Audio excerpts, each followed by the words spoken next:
Já faz um bom tempo que eu falo dos demônios de bolso, ou melhores conhecidos como Pokémons, aqui no canal, não é mesmo?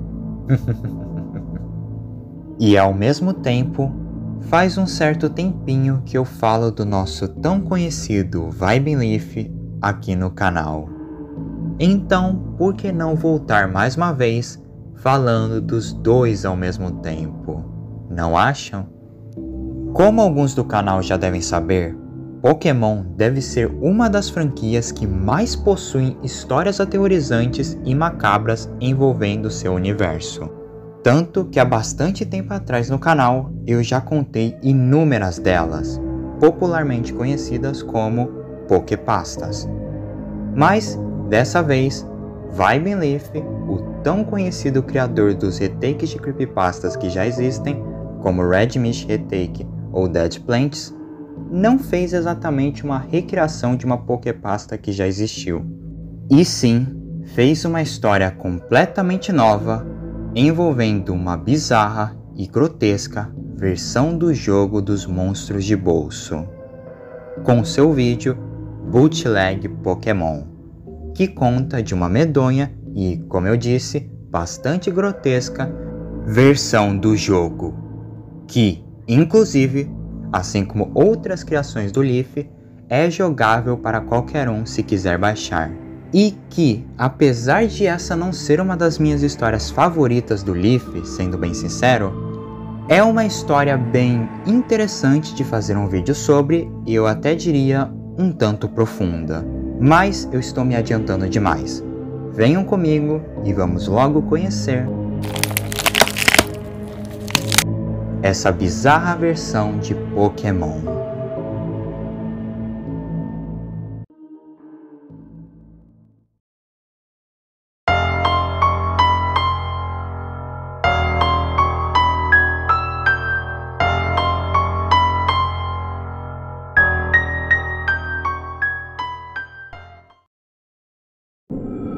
Tudo isso começa com talvez um nome reconhecível para alguns: Brian, que, para quem não sabe, ele é um personagem recorrente em muitos dos vídeos avulsos do Leaf, como Angry Birds Parasite, Mr. Mix e o Geometry Dash 2015, que é uma história que eu já contei há bastante tempo no canal. E dessa vez ele havia encontrado vagando na internet, como sempre, uma bizarra e esquisita versão de um jogo de uma franquia conhecida, nesse caso, Pokémon, que estava lá, livre e de graça para ser baixada. Então, como Brian nunca perde a chance de jogar essas coisas, baixa e instala a tal da bizarra versão de Pokémon que ele encontrou.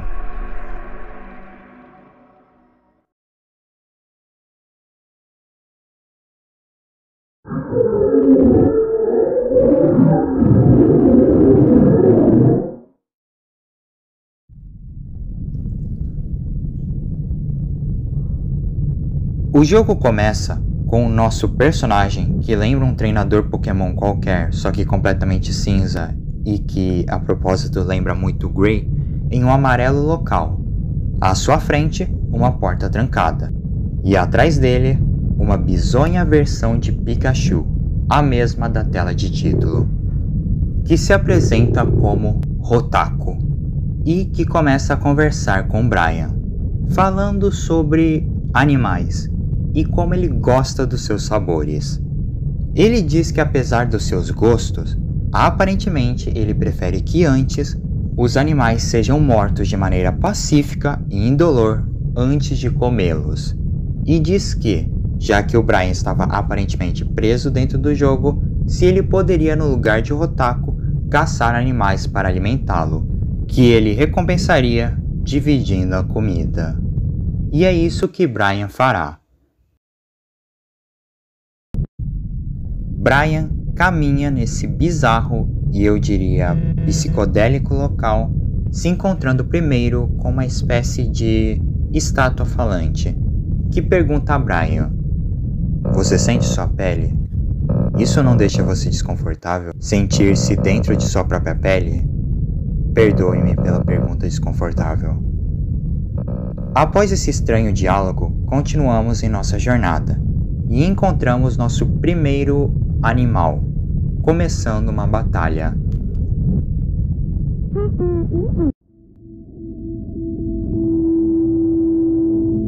Nosso protagonista tem duas opções. A primeira, de atirar na monstruosidade que está em sua frente. O monstro, animal ou Pokémon que esteja em nossa frente não tem qualquer forma de se defender ou atacar de volta. Ele apenas pode ficar bravo e continuar recebendo tiros.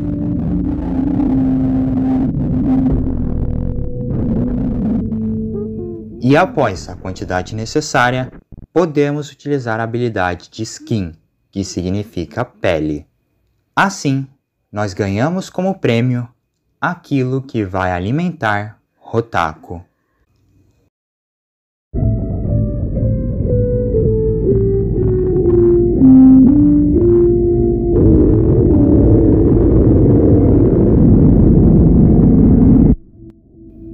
Temos a opção de voltarmos até onde a estátua estava, que dessa vez vai dizer algo diferente.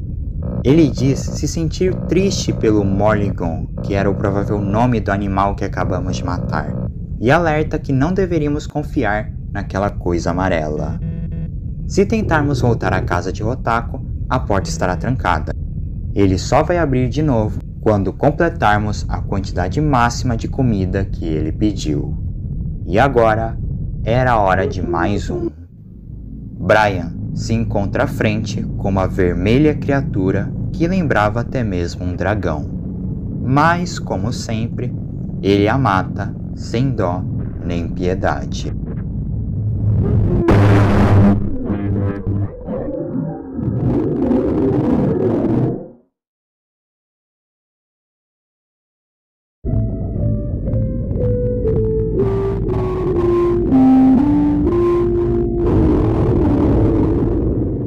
Faltava só mais uma. Se voltarmos de novo a falar com a estátua, ele dirá: "Por que você continua fazendo isso? Essas coisas não mereciam ser devoradas. Eles são mais do que animais. Por favor, reconsidere machucá-los." Guardem essa frase, ela será importante. Mas agora era a hora de acabar com isso. Vamos até a última criatura que Hotaku queria que trouxéssemos para se alimentar.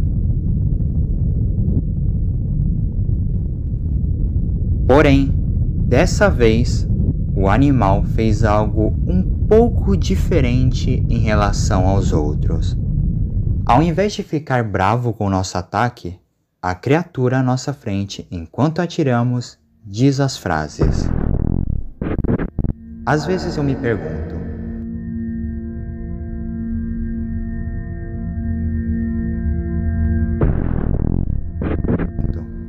não tenho certeza se você sente como uma boa pessoa ou se sente que as pessoas estão falando pelas suas costas. Mas está tudo bem. Ainda que isso aconteça, saiba que você merece o melhor e você sempre deve cuidar de si mesmo em primeiro lugar. Infelizmente, não podemos agradar a todos, não importa o quanto tentamos, e nós temos que aceitar isso. Sempre cuide bem de si mesmo e ame a si mesmo também. Eu te amo, meu amigo, e por favor, se ame também.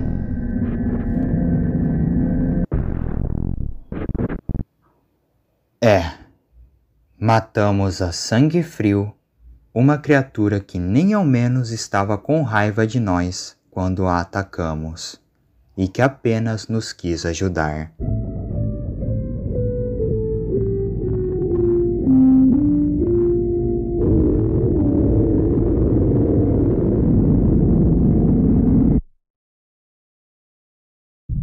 Se falarmos com a estátua uma última vez, ela diz exatamente o que muitos estão sentindo após isso, que somos monstros. Matamos criaturas inocentes pelo quê? Por aquela criatura amarela? Acho que o verdadeiro vilão dessa história já está bem na nossa cara. Voltamos até onde o Hotaku esteve durante nossa caçada, que responde estar orgulhoso de nós, e que agora ele e nós, o jogador, fariam uma boa refeição. Nisso, temos duas opções possíveis. Uma que recusamos ceder a comida a Hotaku e outra que não fazemos isso. Se escolhermos continuar com o que Hotaku pediu para nós fazermos, o jogo se encerrará aparecendo essa imagem em nossa tela, possivelmente simbolizando que nós fizemos o que Hotaku pediu.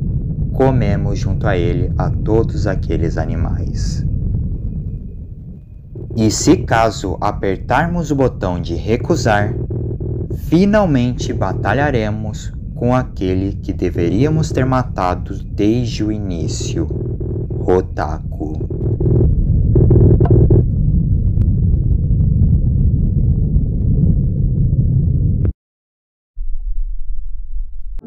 Mas o que não contávamos é que não teríamos a menor chance contra essa medonha versão de Pikachu. Independente de quantos tiros você der, Hotaku não cede. E infelizmente, alguma hora, as balas que temos acabariam.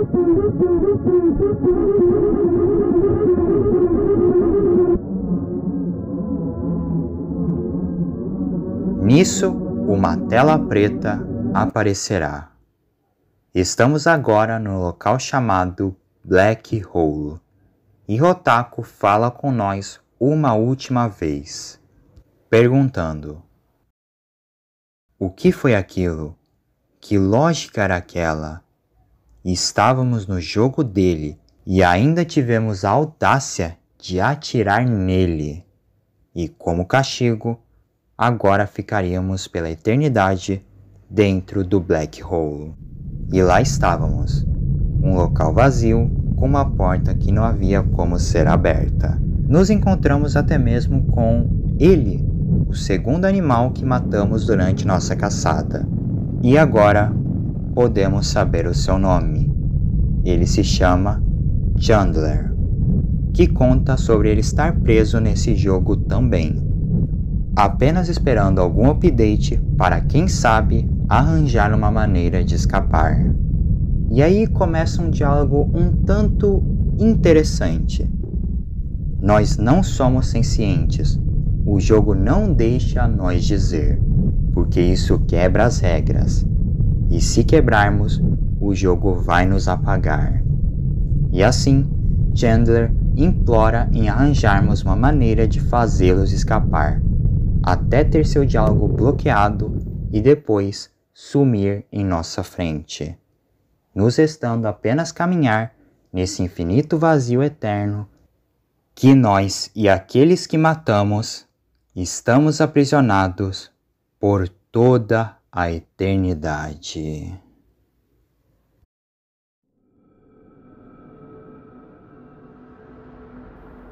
Assim como outros vídeos do Leaf, é muito cabível a interpretação do telespectador do que está acontecendo nessa história. Podemos dizer que toda essa experiência foi apenas um jogo bootleg bizarro criado por alguém que apenas foi feito para assustar, que foi inclusive a maneira que o Brian interpretou todo aquele jogo.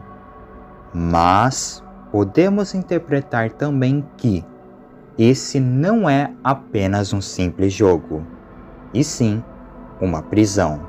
Lembram quando aquela estátua disse: "Eles são mais do que animais, por favor reconsidere machucá-los"? O jogo não deixa a nós dizer, porque isso é contra as regras do jogo? Então, é provável que em realidade as criaturas e o próprio Hotaku sejam sim criaturas sencientes, ou seja, com uma consciência própria. Agora, se eles são humanos aprisionados no jogo, ou uma espécie de inteligência artificial tão esperta ao ponto de sentir emoções e dores humanas, não sabemos. O que sabemos é que o líder de tudo aquilo é ele, Hotaku, que domina aquele jogo com a palma de sua mão. E nem mesmo nós, os jogadores, podemos o enfrentar. Ele apenas busca se alimentar com as outras vidas que estejam lá dentro, sem qualquer arrependimento ou culpa ao fazer isso. Ele pode mentir o quanto quiser que busca apenas animais que morram de maneira natural e indolor, porque no final ele matará qualquer um, independente da maneira que for, para conseguir o que quer. Nem que obrigue a nós, os jogadores, a seguir as suas regras e o que ele deseja, porque o Deus naquele jogo é Hotaku. Ou você faz o que ele quer, ou ficará preso junto àqueles que você matou por toda a eternidade. Mas é aquilo que eu havia dito. Como outras criações do Leaf, isso é cabível de interpretação. Você escolhe qual das duas ideias você acha ser a correta, ou até não escolhe nenhuma das duas, e fique com a sua interpretação do que aconteceu durante toda essa estranha e macabra experiência de bootleg Pokémon que eu contei a vocês. Enfim, espero que eu tenha alegrado vocês com esse vídeo. Fazia tempo, que eu fazia um vídeo sobre Pokémon. Tava até com certa saudade de falar dessa franquia no canal. E apesar de Pokémon Bootleg não ser das minhas favoritas histórias do Leaf, foi definitivamente interessante e até bem legal falar de uma nova e bem diferente história de horror envolvendo a franquia dos Demônios de Bolso. Se vocês gostaram, eu posso futuramente falar de mais histórias macabras de Pokémon, porque eu definitivamente tenho muitas dessas histórias que eu ainda posso contar no canal. Então, se quiserem, é só me pedirem. Bem, obrigado por terem assistido até aqui. Eu sou o Days Lanchman e tenha uma boa noite. Até mais!